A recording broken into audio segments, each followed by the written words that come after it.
Bueno, creo que me estáis escuchando desde el resto de universidades egipcias, o al menos desde unas cuantas, así que os doy los buenos días y bienvenidos a la segunda sesión, ¿de acuerdo? Buenos días a vosotros también.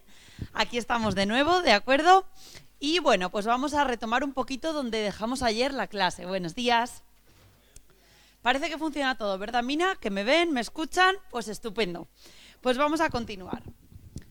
Ayer nos quedamos en que en la actualidad nos enfrentábamos a este panorama como profesores. Teníamos que tener en cuenta muchas cosas para organizar nuestras clases.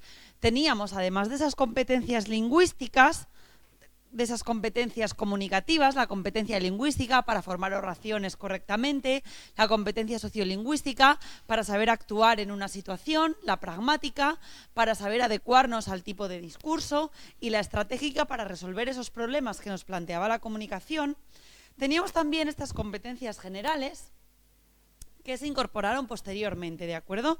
Teníamos ese saber, que eran los conocimientos que nosotros tenemos acerca de la lengua, acerca del mundo, acerca de la cultura, el saber hacer, que son las destrezas, ¿de acuerdo? Las habilidades que tengamos de práctica, nuestras habilidades sociales también, en la vida, ¿vale? La competencia existencial es ese saber estar, saber comportarnos en una situación adecuada, los valores que nosotros tengamos, nuestras creencias, siempre teniendo en cuenta la interculturalidad. Y teníamos también la capacidad de aprender, ese saber aprender que es tan importante, buenos días, en la era digital, ¿de acuerdo? Aprender a aprender. Todos sabemos que en Internet está prácticamente todo, pero la gran utilidad es saber qué utilizar y cómo ir avanzando en esos conocimientos que tenemos disponibles, ¿de acuerdo? Cómo reflexionamos sobre la lengua y esa curiosidad por aprender.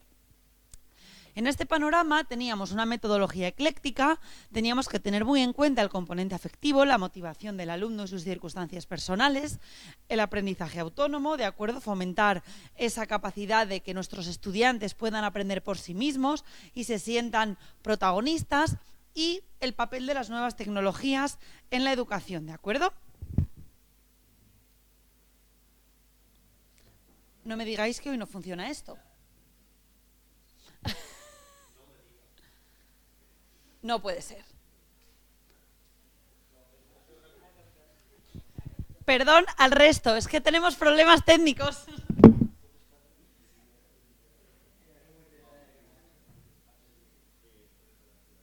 Vamos a ver si es por las pilas que están un poco regular.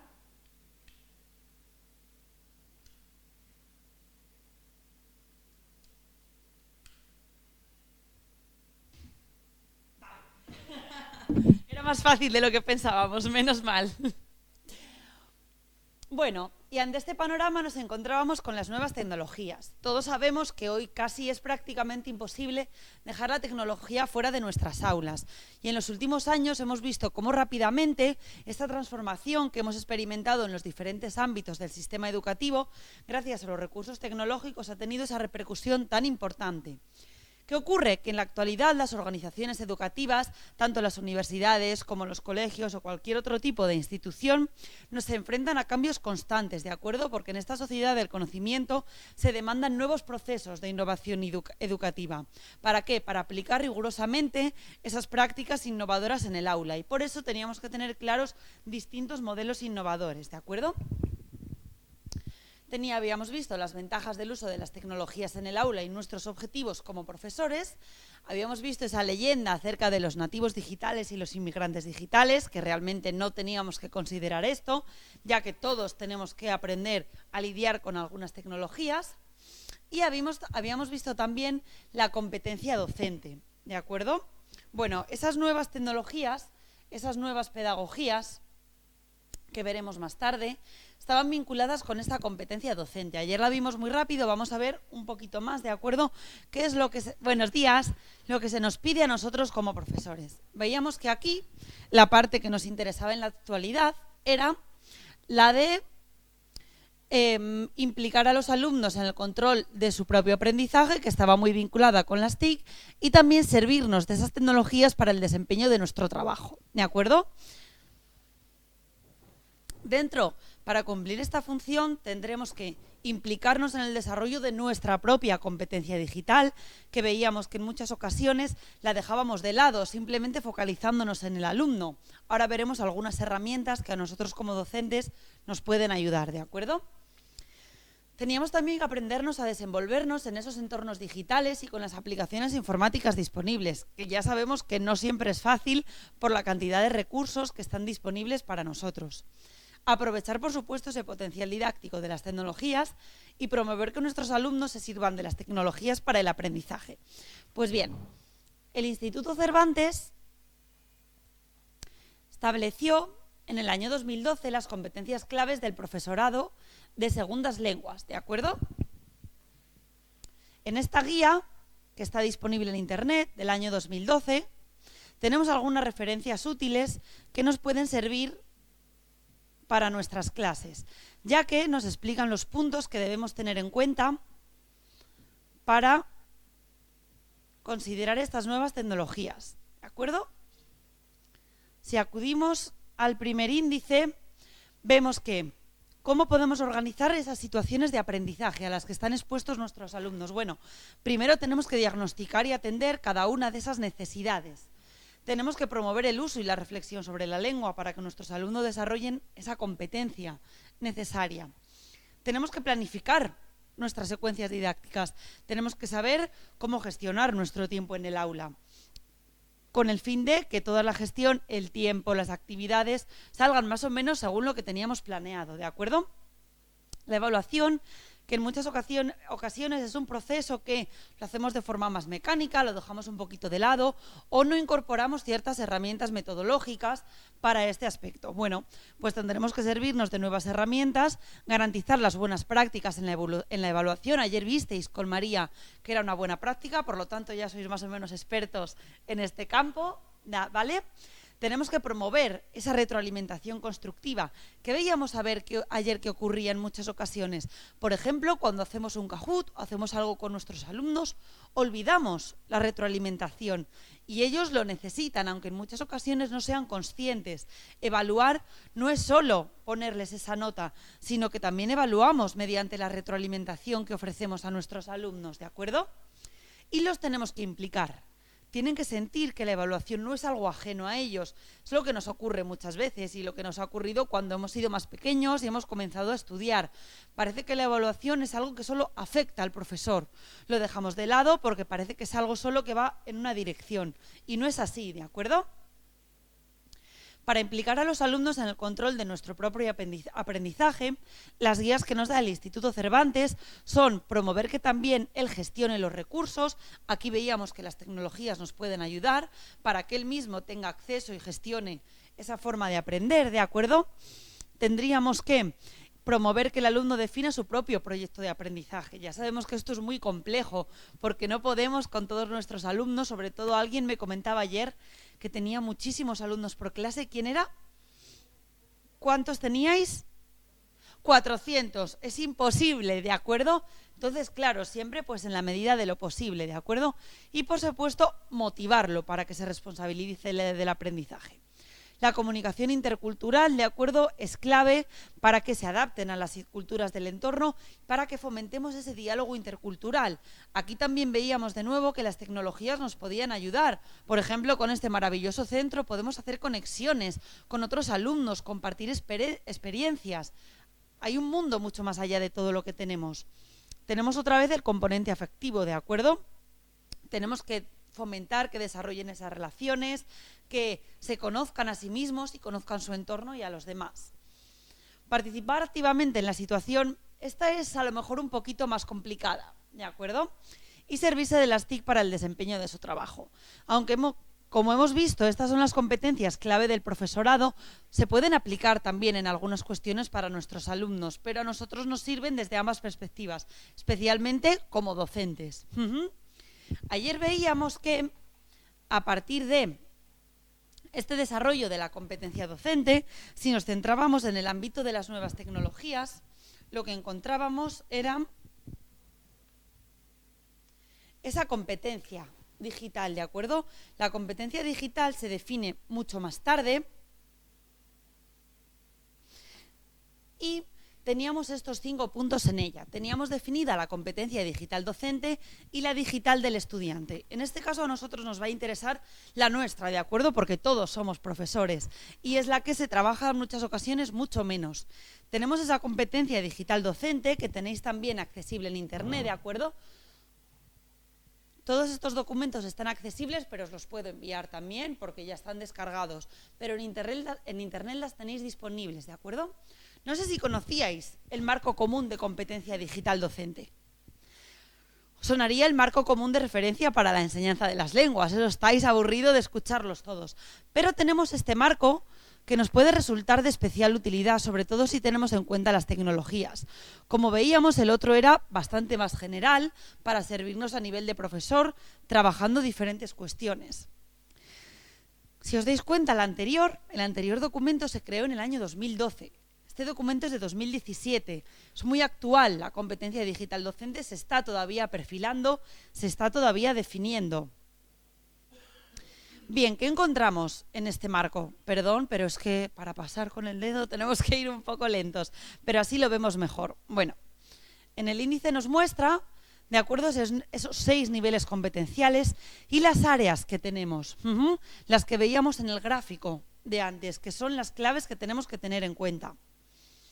Como vemos, tenemos aquí este área de información y alfabetización informacional, que la habíamos visto ayer muy por encima. ¿En qué consiste? En esa navegación, búsqueda y filtrado de la información, datos y contenidos digitales. A todos nos ha ocurrido, ¿verdad?, que entramos en Internet en muchas ocasiones. Hay mucha información, pero ¿qué nos vale? ¿Qué es lo que exactamente nos sirve para nuestras clases?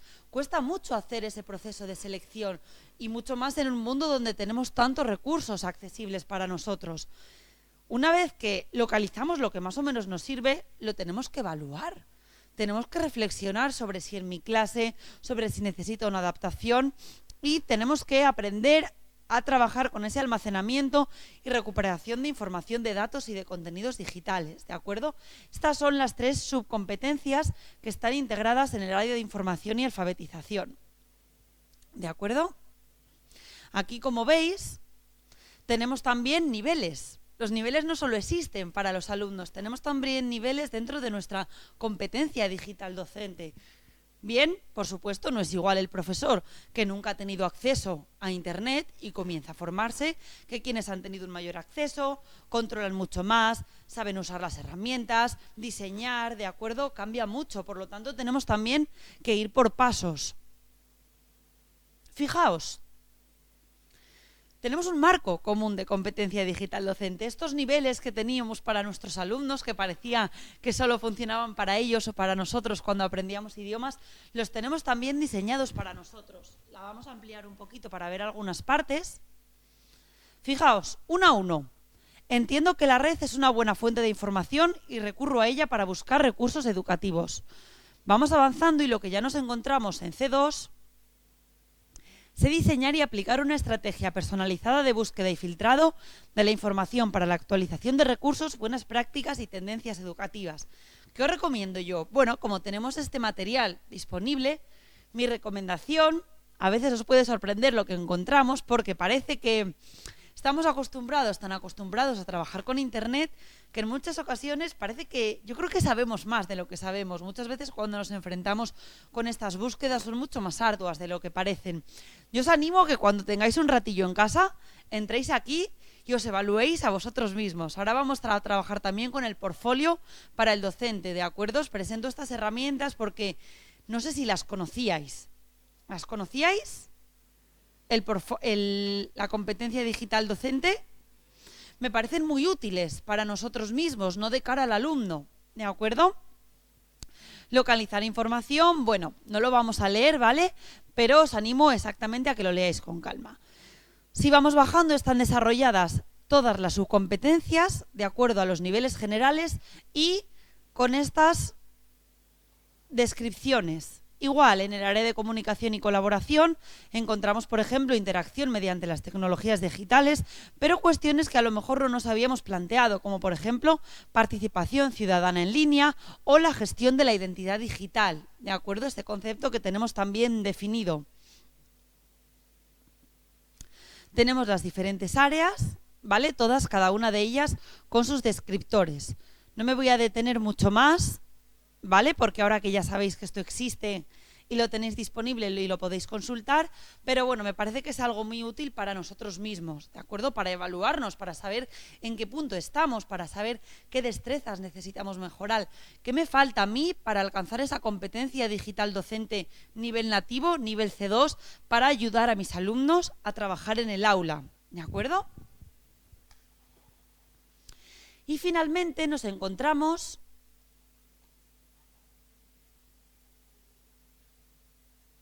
con el portfolio europeo para profesores, ¿de acuerdo? Para futuros profesores de idiomas. Esta es otra herramienta también, de acuerdo, del Instituto Cervantes, que nos puede ser también muy útil. Habíamos oído hablar del portfolio para nuestros estudiantes, ¿verdad? Más o menos todos conocéis lo que es el portfolio, ¿sí? ¿Vale? El documento en el que cada uno evalúa su propio aprendizaje, su nivel de aprendizaje en las diferentes destrezas, en los distintos idiomas. Bueno, pues también lo tenemos para nosotros, ¿de acuerdo? Si vamos al índice, tenemos la introducción y esa autoevaluación y cómo podremos usar todo esto. Aquí tenemos los diferentes objetivos, ¿de acuerdo? Que es fomentar nuestra propia reflexión. Tenemos que reflexionar sobre todo lo que sabemos y prepararnos en nuestra futura profesión. Sí que es cierto que esto está orientado para profesores más o menos en un nivel un poquito más inicial, porque es para futuros profesores de lenguas, pero yo creo que nunca está de más, ¿de acuerdo?, que le echemos un ojo a esto. Si os dais cuenta, en este mapa conceptual, ¿de acuerdo?, puede ser muy útil para programar nuestras clases, para diseñarlas. En primer lugar, encontramos el contexto, ¿de acuerdo? Tenemos que tener en cuenta todo lo que tenemos aquí para poder hacernos a la idea de qué es lo que tenemos en clase. Sí, por supuesto. Podéis sacar fotos cuando lo necesitéis, ¿de acuerdo? Tenemos la metodología, ¿vale? Tenemos que reflexionar sobre esta metodología, los recursos, la programación del curso. Pero ¿cómo vamos a dar clase también? Ese aprendizaje autónomo, que es quizá la parte que solemos dejar un poquito más de lado.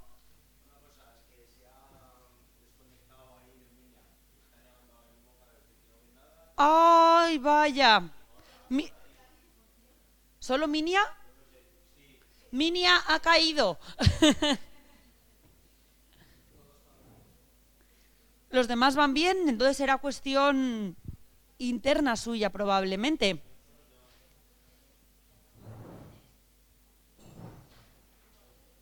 ¿Seguimos? Sí, ¿verdad? Bueno, pues nada, Minia se reengancha luego. ¿Ya está? Ah, vale, perfecto. Perfecto. Ah, no, me estoy... ¿verdad? ¿Tenemos eco? ¿Ya? Ah, vale, fenomenal. Pues nada, continuamos. Todo está en orden, ¿de acuerdo? Y finalmente, la evaluación del aprendizaje. Aquí vemos algunas cuestiones que vamos a trabajar, como por ejemplo los entornos virtuales de aprendizaje. Se ve muy pequeño, ¿vale? Ya lo sé, pero bueno, como está disponible en Internet, no tenéis ningún problema para localizarlo, este portfolio, ¿de acuerdo?, para el profesor. Y tenemos también directrices para esa evaluación del aprendizaje, diferentes tipos de evaluación, las competencias en el uso. Bueno, pues aunque esta sería la primera herramienta que tendríamos que utilizar, os la he enseñado la tercera, pero bueno, es la que nos puede servir como principal guía, ¿de acuerdo? No vamos a seguir avanzando, porque como ya sabéis, como tengamos que mirar las 94 páginas en clase, nos dormimos todos, ¿vale? Podemos encontrar nuestras experiencias como alumnos, es como el cuaderno, ¿vale?, personal de reflexión para el profesor. Se trabaja de forma diferente que con respecto a nuestros alumnos. Así que bueno, también me parece una herramienta muy útil, no para leérnosla a fondo quizá, pero sí para ver un poquito algunos puntos en los que podamos tener más dificultades. Siempre parece que todos como profesores tenemos ahí una pata de la que cojeamos más, ¿verdad? A mí, por ejemplo, el tema de la evaluación para mí es el más complicado, no la dinámica de la clase, sino cuando hay que evaluar.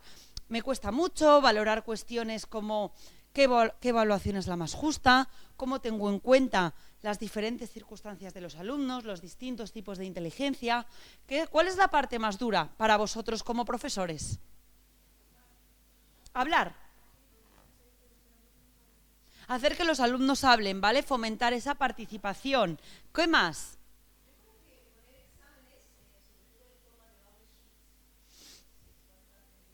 Sí, el tema de los exámenes yo creo que es un mundo, ¿verdad? Todos lo sabéis, que parece que es lo más duro. Y encima es lo que no se ve. Siempre dicen, bueno, los profesores, pero es que el mundo de los exámenes tela. Por aquí, ¿qué dificultades os encontráis en vuestras clases? ¿Cuál es ese aspecto que como profesores parece que pensáis, a lo mejor debería mejorar en algunos aspectos o buscar nuevas herramientas? Falta de medio de decir, dificultades para comunicarte con los alumnos.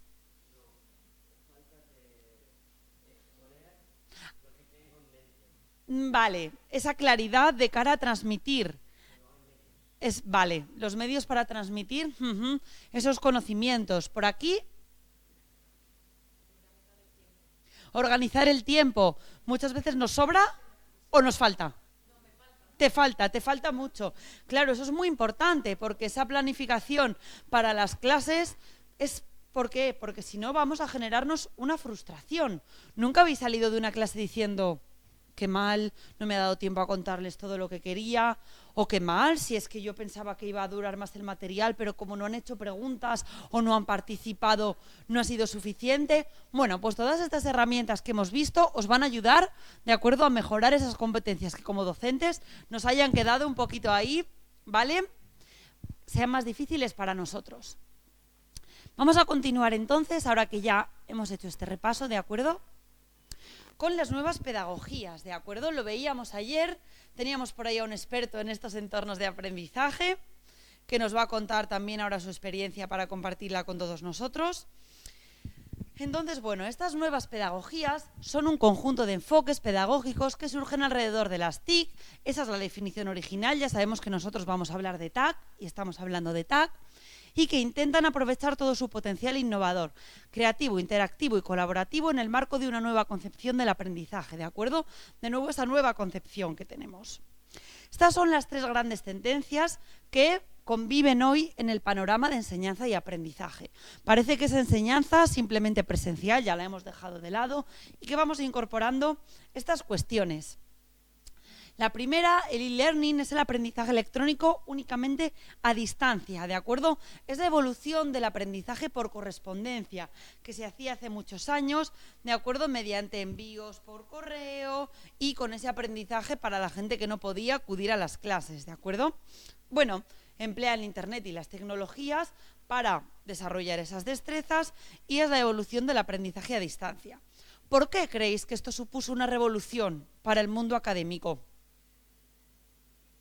¿Qué ventajas tiene este entorno de aprendizaje?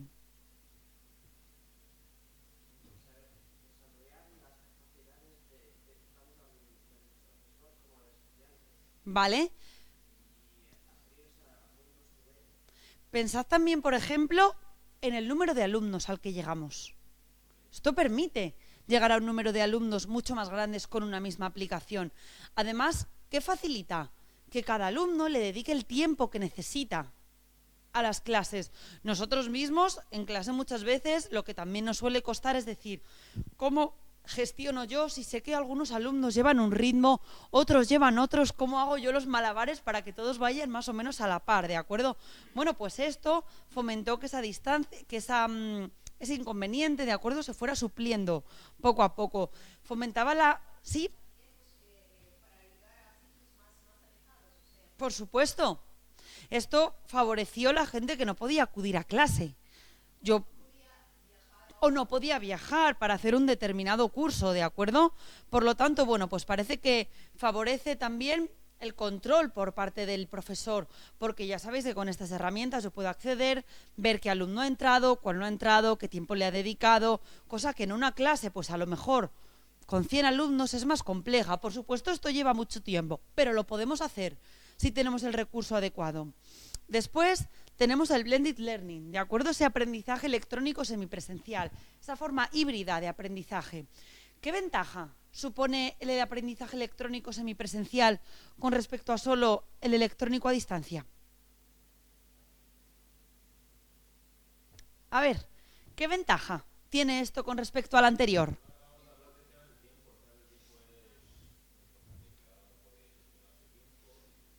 Cada uno puede gestionar su tiempo, pero si os dais cuenta tenemos las ventajas del modelo anterior unidas a la clase presencial. ¿De acuerdo? Parece que en ocasiones a mí como docente y también como alumna me resulta mucho más claro, mucho más directo, parece que me entero un poquito mejor cuando estoy en una clase presencial. El contacto es en ocasiones muy importante para adentrarse en los conocimientos. Pues cuéntanos. Espera, te voy a pasar el micro para que te oigan los compañeros también, ¿de acuerdo? Van a compartir una experiencia con nosotros. Yo creo que habría que encontrar un término medio con la tecnología educativa, y es que esa tecnología podría resultar beneficiosa y útil para algunos, mientras que es una distracción para otros. Por ejemplo, algunos alumnos pueden prosperar en un ambiente de conferencia, pero otros pueden ser más independientes y pueden buscar la información en un software educativo tan fácilmente, son independientes. Entonces, yo creo que el profesor tiene que responder a las necesidades emocionales también del alumno, porque puede ofrecerles la opción de elegir entre las diferentes tipos de tecnologías o técnicas, y así ellos mismos pueden encontrar las mejores estrategias para ellos mismos como aprendices individuales. Porque los mismos alumnos me lo han pedido. En un cuestionario, pues me dijeron que, por favor, paramos hasta aquí. Y bueno, pues no es suficiente con el PowerPoint. Tenemos que tener una interacción durante la clase. Tenemos que, bueno, pues intentar hablar más, equivocarnos y usted nos corrija así. Es mi opinión personal, no sé. Muchísimas gracias. Nos ha hecho un resumen estupendo de lo que nos puede pasar en el aula, ¿de acuerdo? Muchas gracias. Hay que equivocarse, por supuesto, como profesores hay que equivocarse, hay que escuchar al alumno. Tenemos que saber un poco qué quieren, ¿de acuerdo? Todos. Todos hemos fallado aprendiendo y enseñando, no pasa nada, esto es un proceso de ensayo y error. Todos...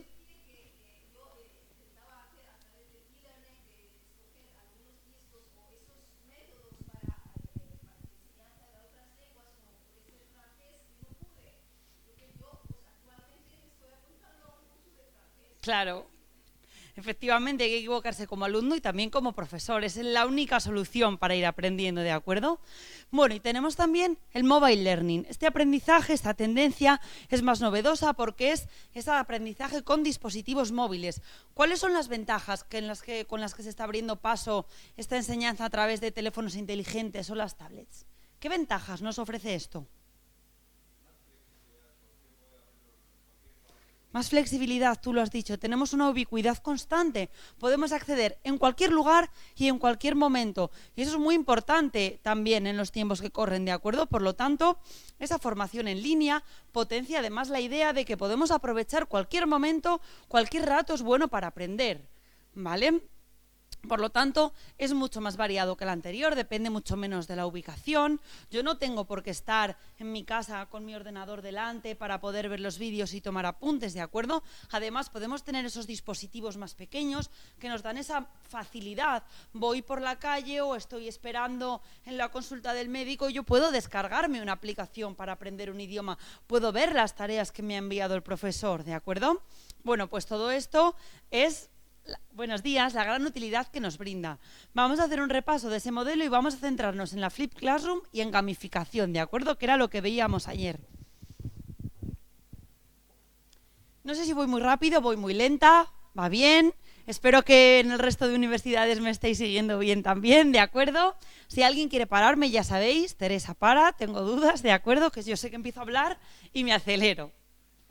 Bueno, veíamos este modelo en el que tenían que interactuar estos 3 tipos de conocimiento principales y los 3 tipos de subconocimiento, ¿de acuerdo? ¿Cómo definiríais el conocimiento del contenido? Que lo veíamos ayer. ¿Cuál era ese conocimiento disciplinar o del contenido? ¿Qué es el conocimiento del contenido, chicos? Pensad, como profesor. Que el profesor domina su materia, ¿de acuerdo? Que entienden las teorías que subyacen, los marcos de organización teórica, que conocen las evidencias, que conocen las prácticas que se han desarrollado, todos esos conocimientos que tenemos. ¿Qué ocurre cuando un docente solo tiene el conocimiento del contenido? ¿Cómo son esas clases? Aburridas, ¿vale? No se llega a los alumnos. Yo tuve un profesor de matemáticas que era buenísimo. Le habían ofrecido trabajar en la NASA, pero era terrible. Sus clases eran terribles porque ese hombre debería estar investigando, no enseñando. Entonces, ¿qué necesitamos? Ese conocimiento pedagógico, ¿de acuerdo? Tenemos que conocer estrategias metodológicas, las dinámicas, todo lo que nos permite interactuar con nuestros alumnos y colaborar con ellos. Y tenemos que estar dispuestos también a abrir esa doble vía de comunicación, ¿de acuerdo? Tenemos que tener claros los objetivos, la aplicación de estrategias, ¿de acuerdo? Ver el protagonismo de nuestros alumnos. Y finalmente, el conocimiento tecnológico. Esto está relacionado con lo que hemos visto con anterioridad, la competencia digital docente, ¿de acuerdo?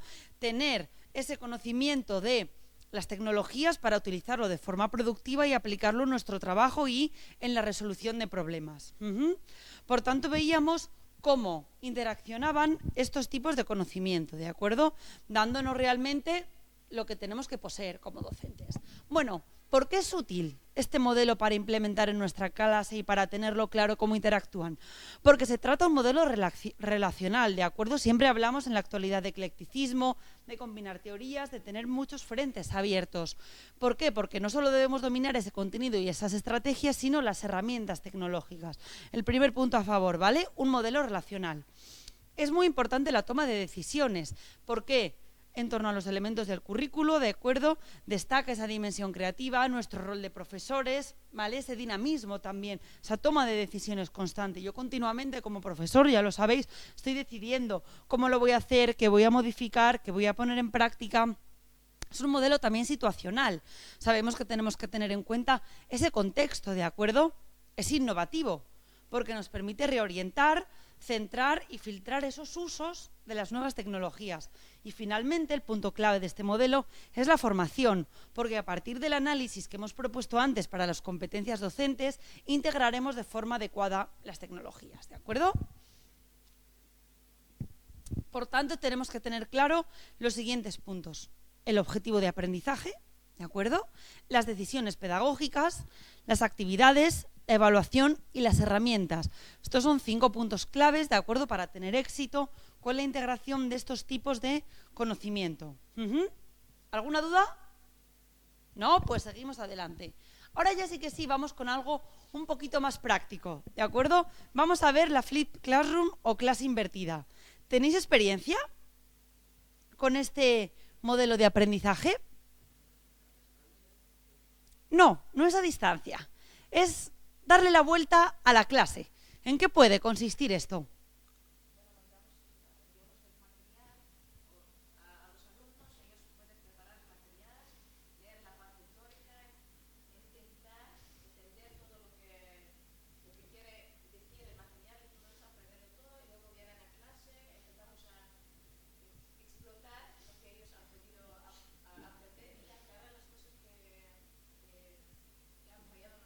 Efectivamente, ¿vale? Casi la puedo traer aquí a que nos dé la clase ella, ¿de acuerdo? La Flipped Classroom lo que busca es reorganizar el empleo del tiempo, muchas veces dentro y, por supuesto, fuera de la clase, ¿de acuerdo?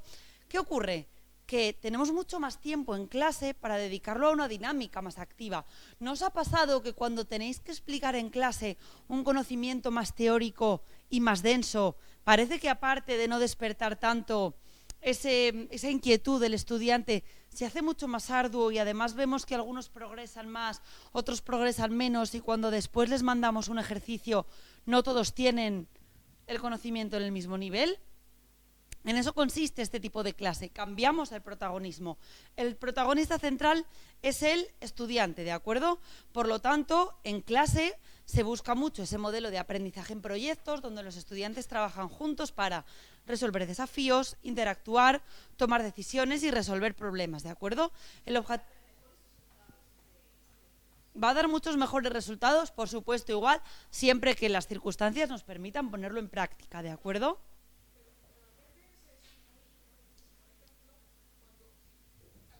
Sí, sí, me río porque lo comparto, o sea que...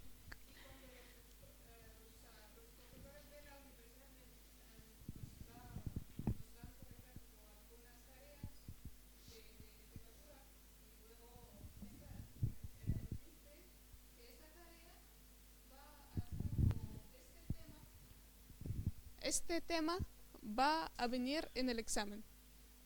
Así que los alumnos no pueden explicar nada ni decir nada. Y sí, vamos a hacer el examen en estos temas que no sabemos, que no entendemos. Y el doctor o el profesor no dice nada sobre nada, no explique nada. Claro, es que eso no es una flip classroom, ¿de acuerdo? Eso es otra cosa. Efectivamente, solo va en una dirección, claro que sí, claro que sí. Claro, eso no es una flip classroom, es un modelo de aprendizaje con el que todos nos hemos enfrentado alguna vez y la verdad es que muy duro, ¿eh? Muy duro, ¿vale? No, se supone que la clase también sirve para resolver todas esas dudas. ¿Por qué?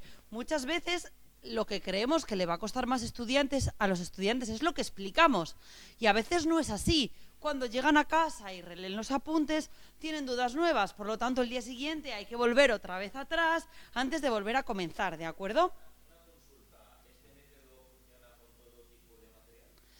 No, con todo tipo de material no, y quizá a lo mejor con un curso entero tampoco, pero vamos a ver también qué herramientas nos pueden ayudar, ¿de acuerdo? Ahora vamos a ver algunas herramientas que nos pueden ayudar a desarrollarla. Según los datos, a ver en qué año pensáis que fue el primer modelo de clase invertida. Utilizando nuevas tecnologías, claro. 2007, ¿vale? El primer modelo como tal de clase invertida fue en 2007, ¿de acuerdo? Con unos profesores de química en Colorado. ¿Qué hicieron? Utilizaron un software de captura de pantalla y de PowerPoint para grabar las lecciones en vivo y después las publicaron en YouTube. Y con esto comenzaron a ver que había muchas ventajas con la aplicación de esto en el aula, ¿de acuerdo? Luego veremos ese enlace. Por lo tanto, ¿qué tenemos? Una reorganización del tiempo dentro y fuera. La dinámica de clase va a ser mucho más activa porque las cuestiones de memorización, de revisión de contenidos, de entendimiento, las realiza el alumno. Y después hay ese aprendizaje basado en proyectos.